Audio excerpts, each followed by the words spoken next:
Houston apparently has a problem. The space shuttle program is ending, as you know. We talked a lot about that leading up to the final shuttle launch. But NASA is actually now seeking a new generation of American astronauts. Recruiting is going full speed ahead, and correspondent Whit Johnson is at the Air and Space Museum Annex in Dulles, Virginia, with more for us this morning. Whit, good morning.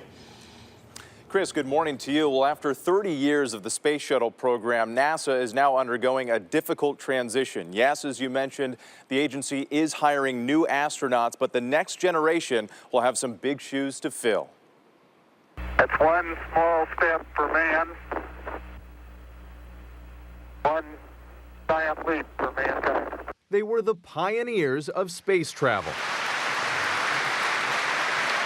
Astronauts Neil Armstrong, Buzz Aldrin, Michael Collins, and 90-year-old John Glenn each received a Congressional Gold Medal on Capitol Hill Wednesday. We must consider ourselves among the most fortunate of all generations, for we have lived at a time when the dream became a reality. But to pursue even bigger dreams, NASA will have to rely on the next generation of American astronaut.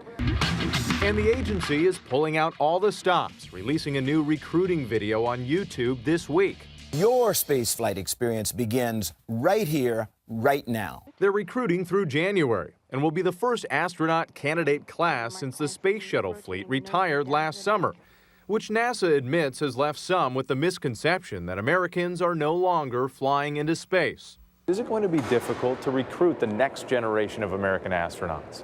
Well, look at the number of applications.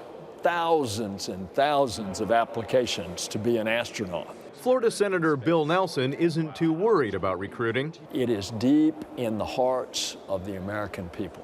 As an astronaut himself in 1986, he spent 6 days orbiting Earth aboard the space shuttle Columbia. When you look at the planet, you don't see political divisions and religious divisions and ethnic divisions. You see one planet that we're all in this together. NASA continues to send astronauts to the International Space Station. They just have to board a Russian ship to get there, something the agency hopes to remedy through private companies by the end of the decade. The long-term goal, however, may be more appealing: a voyage beyond Earth's orbit, landing mankind on an asteroid by 2025, then Mars in the mid-2030s. CBS News space consultant William Harwood. That's the promise for people thinking about NASA as a career 10 years down the road, 20 years down the road. It's the promise of exploration. It's the promise of moving out into the solar system. Of the roughly 3,500 applicants NASA is expecting, only about 15 will be selected for training. But NASA is quick to point out that one of them may be the first person to leave a footprint on Mars. Chris, Erica, back to you. CBS's Whit Johnson. Whit, thanks.